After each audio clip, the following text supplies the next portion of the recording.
Hello, ladies and gentlemen. This is Eddie Marcus, again, spokesman and advocate of basic human rights for all people. The message I have for you today is about changing our system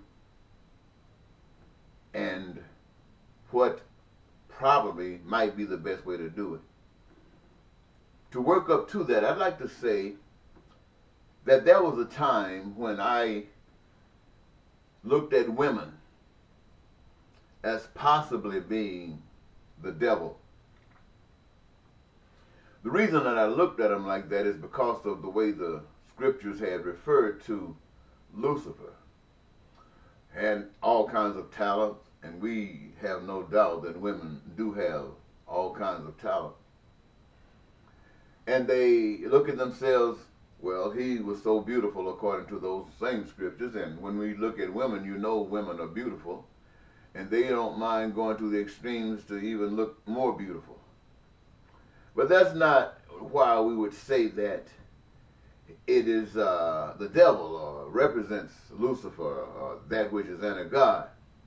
More or less is that men seem to have a problem when they are not connected in their lives. In other words, they can't do without them. And that brings up the point about being unequally yoked together. You're going to have some problems there. Sometimes people say, well, if there are those who believe in God, then they should be connected with someone who believes in God. Or if there are people out there who have a distinctive talent, architect, dancer, or musician, or teacher, that perhaps they should be connected with someone in the same profession because they care about the same things and they can talk together and discuss things and move forward together. But if you're unequally yoked together, one is on the way to heaven, the other don't give a damn, and now you're pulling at each other. Where are you going? No place. One wants to be a teacher, another's an architect, and they're thinking about this and that, and they can't come together because one's most interest is this direction, another's interest is this direction. And even when they try to be civil and work it out together, the love that they cherished before they even got together, or immediately therein, it seems to be dissipating. And so we see that these things that are unequally yoked together can cause a whole bunch of problems. And when we think about stuff like that, then that could also make us think about the systems of government all over the world, but more specifically the one we have here in the United States of America. Well, we have quite a few, but the two that we put most emphasis on is Republican and Democrat. And they have standards that are associated with liberalism and conservatism. And so what we have also amongst that is a philosophical thought about how government should operate. And they are inconsistent in their approaches. And so, yet, regardless of how inconsistent they are, each one is solidified by the support that those who claim it as theirs give it. And so, why does this exist when we know that when things, my friend, are unequally yoked together, they're going nowhere? Now, here we have a system of government that we try to say is set up, even though it's a democratic process, whatever that means. We got this thought within our civil life that speaks of one thing and the other speaks of another. And they're speaking in different directions, and they are both trying to get to the same place. You ask yourselves, unequally yoked together? How can you get there? That is $1 million question. How can you get there? America has failed to produce the answer. Russia has failed to produce the answer. This current day, modern times have failed to produce the answer. Historically has failed to produce the answer. A concerned person would want to know where is the answer, especially if they want their dreams to come true. And who is it that would want their dreams to come true and deny another their dreams? We have unequal. So we must try to mend that goal. We must try to bring it together. And here we are today. I'm speaking on how to do this. We're talking about American system of government today, about what's happening in politics. Some people are saying Donald Trump isn't worth this or isn't up to the job. And the people spoken and said, well, you weren't up to the job. And this is why we gave Donald Trump our support, and Donald Trump is. So if you fail, and Donald Trump is failing according to you, then we have unequal. So what do? We must want to change. We must want our dreams to come true. Everybody has a dream, and everybody wants their dream to come true. And by George, it is the speech of truth that it is intended that your dreams come true. But in order for dreams to come true, like any other thing, it has to have the meekness of authority that would merge together with itself on a common mission. In order for my dreams to come true, I must recognize not only should my dreams come true, but every individual, this is my justification, every individual on earth should have their dreams come true. That's my justification. I'm justified by my believing and efforts given that your dreams come true. Now, it doesn't make any sense to just want this or need this. How can it happen? Then I must look at me. What are some of the main things that's important for my dreams to mean anything? And that is, one, is survival.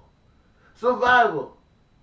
So I must immediately understand that everybody on the face of the earth, for their dreams to come true, must be focusing on the same thing, which is survival. And then we say, well, what are those common things that are amongst us, that all of us need, that we can work together on to provide, to guarantee to one another? And we start thinking about, well, we want peace. Yes. We want prosperity. Yes. And we want joy. Yes. But how do we get there and expressing survival? What do we need? Each of us. We need food. We need clothing. We need shelter. We need education. We need health care. Yes, we do. But how do we do these things? How do we achieve these things? How do we create, establish enough of these goods and services so that everybody, every last one of us can have our needs met? That's a simple one. Everybody got a job. Everybody got a job.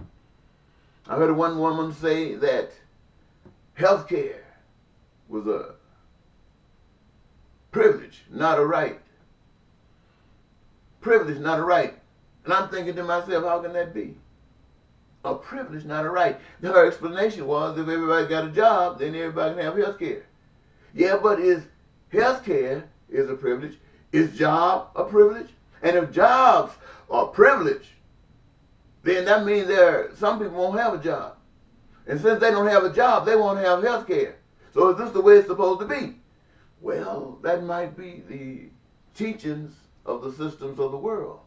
But the one I come to tell you about in making your dreams come true is that each and every one of us came into the world to contribute. What are we? We are helpmates. We were created on this earth to help God be God. We got women to help man be man. And men to glorify women and help women to be women as they create what? Others.